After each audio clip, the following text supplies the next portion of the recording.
ഇന്ന് വരെ കണ്ടതിൽ വെച്ച് ഏറ്റവും നല്ല വാലന്റൈൻസ് ഡേ ആണ് ഗവൺമെന്റ് ഇപ്രാവശ്യം തരാൻ പോകുന്നത് എന്നുള്ളതാണ് എൻ്റെ ഒരു പ്രതീക്ഷ. കുറേ ആളുകൾ അതിനെതിരെ ഒരുപാട് നെഗറ്റീവ് കാര്യങ്ങളൊക്കെ പറയുന്നുണ്ട്. പക്ഷെ നിങ്ങളൊന്ന് ആലോചിച്ച് നോക്കിയേ, ഒരു വാലന്റൈനും കിട്ടാതെ ആരുമില്ലാതെ നടക്കുന്ന ആളുകൾക്ക് ഒരു വാലന്റൈനെ കൊടുത്തുകൊണ്ട് എല്ലാവരെയും ഹാപ്പി ആക്കുന്ന ഒരു പോളിസി അല്ലേ ഗവൺമെന്റ് എടുത്തിട്ടുള്ളത്. ഇനിയിപ്പോൾ അത് മാത്രമാണോ? ഇപ്പോൾ നമ്മളോട് പറഞ്ഞിട്ടുള്ളത് പശുവിൻ്റെ അടുത്ത് പോയിട്ട് കെട്ടിപ്പിടിക്കാനാണ്.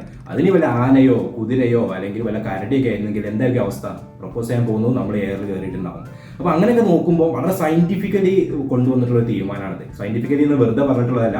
ഇപ്പോൾ നമുക്ക് പശുവിനെ കെട്ടിയിട്ടുള്ള കയറിന്റെ റേഡിയസ് നോക്കിയിട്ടുണ്ടെങ്കിൽ ആ ഒരു പെരിമീറ്ററിന്റെ പുറത്ത് നിന്നുകൊണ്ട് പ്രപ്പോസ് ചെയ്യാൻ പറ്റും അല്ലേ? മാത്സ് നോക്കിയിട്ട് നമ്മുടെ സേഫ്റ്റി ഉറപ്പ് വരുത്തിയിട്ടുണ്ട്. ഇനി അത് മാത്രമാണോ? മാസും വെലോസിറ്റി കാൽക്കുലേറ്റ് ചെയ്തിട്ട് ഒരു തൊഴിൽ കിട്ടിയിട്ടുണ്ടെങ്കിൽ എത്ര മൊമെന്റത്തിൽ വരും എന്നുള്ള ഫിസിക്സ് കാൽക്കുലേറ്റ് ചെയ്തിട്ട് അവിടെ എത്രമാത്രം നമുക്ക് ഇഞ്ചുറി വരാൻ പറ്റും എന്നുള്ളത് നമുക്ക് ഗവൺമെന്റിന് കൃത്യമായിട്ട് അറിയാം. ഇനി ബയോളജിക്കലി ആ ഇഞ്ചുറിയിൽ എന്തൊക്കെയാണ് ഒരു മാക്സിമം പോവുകയാണെങ്കിൽ ഒരു ആനയെ കമ്പയർ ചെയ്യുന്ന സമയത്ത് വളരെ കുറഞ്ഞ ഇഞ്ചുറി വരുള്ളൂ എന്നുള്ളതും ഗവൺമെന്റ് നോക്കിയിട്ടുണ്ട്. ഇനി ഇതിനൊക്കെ അപ്പുറത്തേക്ക് ഒരു കെമിസ്ട്രി വർക്കൗട്ട് ചെയ്യാത്ത ആളുകൾക്ക് ഒരു കെമിസ്ട്രി വർക്കൗട്ട് ചെയ്യാൻ വേണ്ടിയിട്ടുള്ള ഓപ്പർച്യൂണിറ്റി കൂടി എന്ത് ചെയ്തിട്ടുണ്ട്? ഇതിലൂടെ നമുക്ക് തന്നിട്ടുണ്ട്. ഇത്രമാത്രം സയന്റിഫിക്കലി പ്രൂവൺ ആയിട്ടുള്ള വേറെ ഏത് ടെക്നിക്കാണുള്ളത്? അപ്പോൾ ഇതിൽ നിങ്ങൾ ഒരുപാട് ആളുകൾ നെഗറ്റീവ് പറയുന്നുണ്ടെങ്കിലും ഇത് ഭയങ്കര പോസിറ്റീവ് ആയിട്ടുള്ള വളരെ സയന്റിഫിക്കലി പ്രൂവ് ആയിട്ടുള്ള ഒരു ഐഡിയ ആയിട്ടാണ് എനിക്ക് തോന്നിയിട്ടുള്ളത്. ഇനി അടുത്ത വാലന്റൈൻസ് ഡേക്ക് വല്ല ഒട്ടക പക്ഷിനെയോ അല്ലെങ്കിൽ വേറെ മയിലിനെയോ കിട്ടുമെന്നുള്ള പ്രതീക്ഷയിൽ നിൽക്കുകയാണ്. അപ്പോൾ എല്ലാവർക്കും happy Valentine's day in advance.